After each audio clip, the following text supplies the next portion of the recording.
Bonjour, bienvenue dans cette séquence vidéo pédagogique consacrée à la prise de parole en public. Nous allons traiter des questions de la gestuelle, de la posture, mais aussi de la gestion de l'espace. Dans quel cadre pouvons-nous prendre la parole en public ? Dans le cadre universitaire, les étudiants sont amenés à présenter des rapports de stage, de soutenance, mais aussi à présenter des exposés dans le cadre de cours. Au niveau professionnel, on peut être amené à discuter avec une équipe de collaborateurs dans le cadre d'une présentation, mais aussi à convaincre un interlocuteur lors d'un entretien d'embauche. Les qualités d'animation représentent environ 70% de l'impression laissée à l'auditoire. La forme est donc très importante, même si le fond doit prévaloir. Nous allons donc traiter dans cette vidéo, dans un premier temps, de 3 points. La posture, la gestuelle, mais aussi la gestion de l'espace.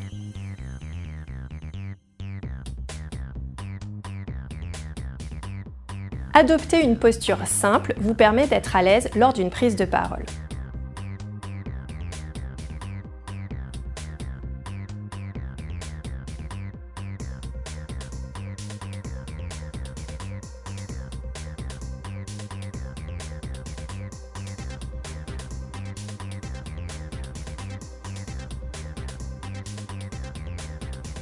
Vous pouvez faire simple. Imaginez que vos pointes de pied soient alignées avec vos pointes de genoux, les os iliaques qui se trouvent ici. Déverrouillez les genoux, comme les sportifs de haut niveau lorsqu'ils se reposent. Baissez les épaules, sortez la taille du pantalon, le menton légèrement en arrière, avec une ficelle imaginaire qui vous tirerait vers le haut.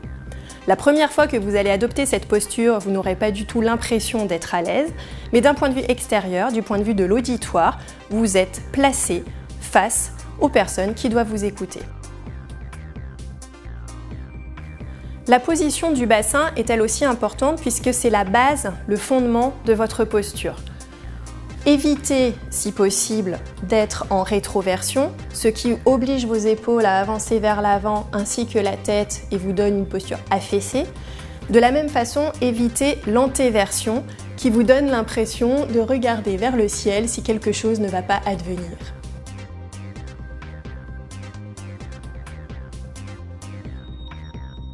Une question récurrente est celle du regard. Qui dois-je regarder lorsque je m'exprime en public ? Dans l'idéal, tout le monde. L'ensemble de l'auditoire doit se sentir pris en compte, accueilli, pour être à l'écoute et être disponible face à ce que vous allez lui apporter.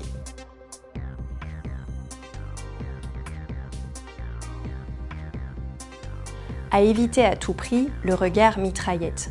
Il s'agit du regard qui part d'un côté, sur lequel on balaye le fond et qui va s'arrêter de l'autre côté. On a l'impression d'avoir regardé l'ensemble de l'auditoire lorsque l'on s'exprime, mais en réalité, plus de 60% a été négligé. Vous pouvez privilégier le regard en W. Bien évidemment, vous ne l'utiliserez pas pendant l'ensemble de votre exposé parce que cela demanderait trop d'énergie de se concentrer sur tous les éléments. Mais si vous pouvez le placer 2-3 fois lors de votre intervention, cela permet à l'ensemble de l'auditoire de se sentir concerné.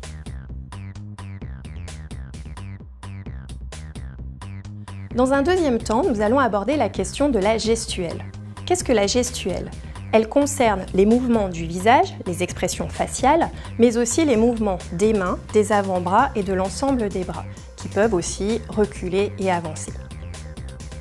La gestuelle est ce qui va vous permettre d'articuler votre discours. Par exemple, on peut dire dans un premier temps, dans un deuxième temps, puis dans un troisième temps. Cela permet aussi de montrer à son auditoire que le discours est terminé. On va, par exemple, fermer les mains. On ne les croise pas. Il est plus facile simplement de les poser l'une sur l'autre, ce qui permet une gestuelle d'ouverture beaucoup plus simple. Un élément est vraiment à éviter lors d'une présentation orale, ce sont les autocontacts. Ils peuvent être présents, mais limités. Les autocontacts sont ces éléments suivants, les mains qui sont serrées, les mouvements liés aux bagues pour les femmes, les bracelets, les bras croisés, dans le dos, dans les poches, etc.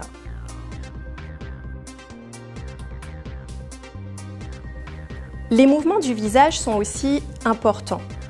Une posture pour une jeune femme qui utiliserait cette gestuelle-là a une connotation dans notre société, qui peut être une posture d'écoute, mais aussi une posture de séduction. On veillera à ce que le visage soit dégagé et qu'il n'y ait pas de mouvements parasites qui permettent par exemple de remettre les cheveux en arrière. Les expressions faciales renforcent votre discours. En effet, un sourire peut permettre à votre auditoire de se sentir accueilli, un vrai sourire avec des yeux plissés et une bouche ouverte. Les yeux, l'ouverture des yeux notamment, permettent à votre auditoire de se sentir concerné. Lorsque l'on veut insister sur un point très important, l'ensemble du corps va être engagé, les épaules, les bras, mais aussi les yeux et le visage. Pour expliquer qu'une date est très importante et inciter votre auditoire à prendre en note cet élément important, voici un exemple de ce que vous pourriez faire. Et c'est en 1515 que la bataille de Marignan a eu lieu. La question que l'on se pose souvent lorsque l'on n'a pas l'habitude de prendre la parole en public, c'est de savoir où mettre ses mains. On ne peut pas les mettre dans les poches, on ne peut pas les serrer pendant toute la présentation, il est impossible de les croiser, comme ceci, comme ceci. Dans le dos, c'est encore pire. Et dans les poches, n'en parlons pas. Les mouvements des bras doivent être limités. Vers l'avant, lorsque l'on s'exprime, on ne va pas bouger son coude de plus de 30 cm et ils ne vont pas reculer de plus d'une vingtaine de centimètres. L'espace est assez restreint pour s'exprimer et pour ce qui est de l'écartement des bras, il est lui aussi limité. On préférera cet écartement-là pour montrer par exemple un élément sur vidéoprojecteur, sur écran, plutôt que ce genre de choses, ou encore mieux, celui-ci. Voici une petite astuce qui pourra vous aider à placer vos mains de manière pertinente. Imaginez un cercle qui soit à peu près de cette taille-là. Placez vos mains à l'intérieur et laissez-les vivre et bouger de manière aléatoire sans utiliser de posture d'insistance. Il ne s'agit pas de bouger de cette façon-là ou de montrer quelque chose, d'insister, mais simplement de les laisser vivre. Si vous faites cela, peut-être vous sentirez-vous mal à l'aise pendant que vous le faites, mais en tout cas, d'un point de vue extérieur, vous aurez une posture adaptée d'ouverture pendant votre prise de parole.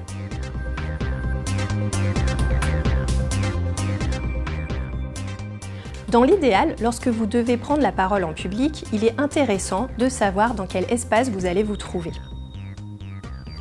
Cet espace peut être grand, petit, vous pouvez être face à un auditoire nombreux ou au contraire restreint, par exemple dans le cadre d'un jury ou d'un entretien d'embauche comportant 2 ou 3 professionnels.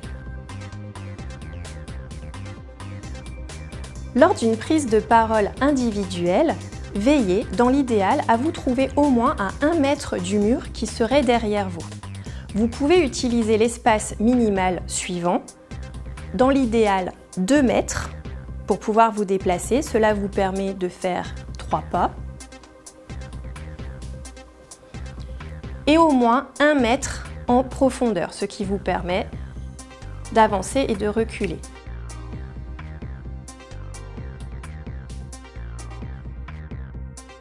Cet espace minimum de 2 mètres sur 1 mètre vous permet d'être à l'aise et de ne pas vous sentir coincé lors de votre prise de parole.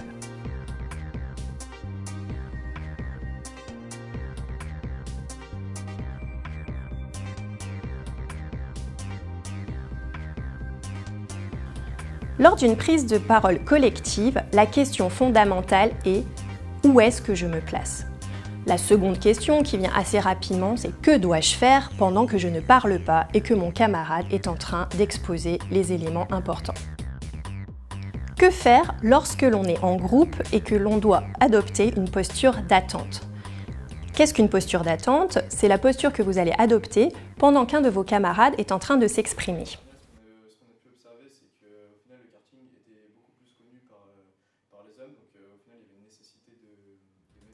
L'idée, c'est de faire un petit peu comme les danseuses des grands ballets classiques à travers le monde. Lorsque la première ballerine est en train de danser, l'ensemble de l'auditoire doit être fixé sur elle pendant que l'ensemble du corps de ballet adopte une posture qui permet de ne pas nuire à la compréhension et à la lecture de ce qui est dit.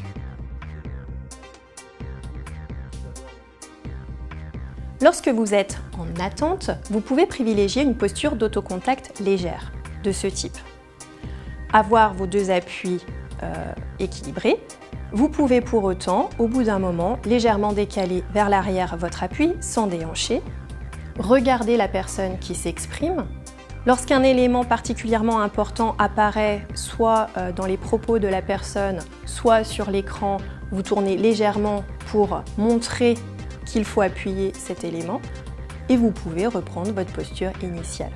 Il s'agit de ne pas parasiter, en aucun cas les propos de votre collègue.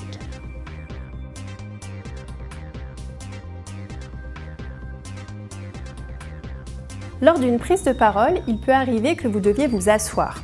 Le mobilier peut être très différent, à roulettes, léger, lourd, ça peut être un tabouret, une chaise. La plupart du temps, nous partirons du principe qu'il s'agit d'une chaise. Voici une technique très simple pour vous asseoir correctement et avoir la bonne posture. Il suffit de mettre une main sur le dossier, de faire le tour de la chaise et de vous installer. À ce moment-là, vous serez directement placé sur les ischions. Il s'agit des deux os qui se trouvent dans les fessiers que vous sentez si vous vous dandinez légèrement. À ce moment-là, vous êtes droit et vous avez la bonne posture pour pouvoir vous exprimer et utiliser les éléments que nous avons vus plus tôt dans la vidéo. Lorsque vous devez vous asseoir à un bureau, la technique reste la même. Placez votre main sur le dossier et installez-vous. À ce moment-là, vos bras, vos avant-bras vont être placés aux 2/3 du niveau sur la table. Vous pouvez ensuite effectuer des mouvements de va-et-vient en utilisant le petit cercle qui est à votre disposition pour vous exprimer face à votre interlocuteur.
Dans le cadre de cette séquence vidéo pédagogique, nous avons pu aborder les thèmes de la posture, de la gestuelle et de la gestion de l'espace. Mais une question peut peut-être affleurer votre esprit. Est-ce que je vais pouvoir penser à tout ?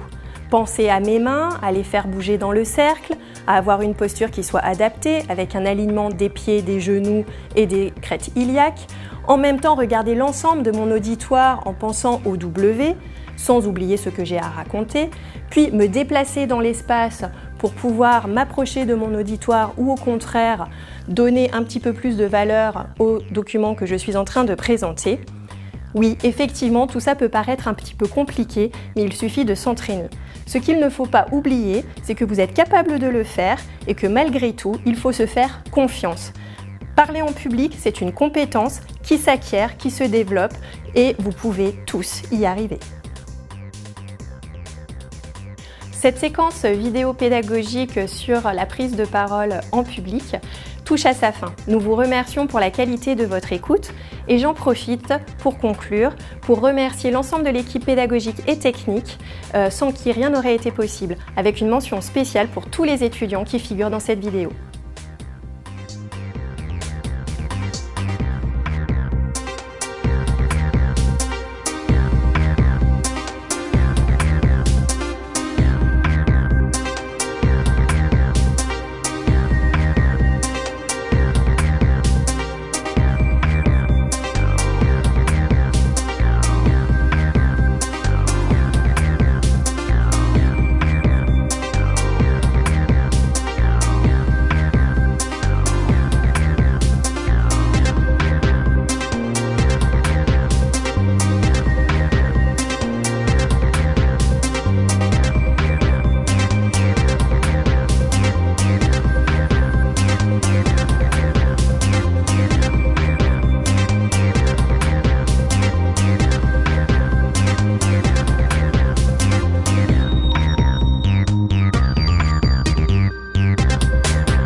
Lorsque vous vous exprimez face à un petit groupe, à un groupe primaire de une...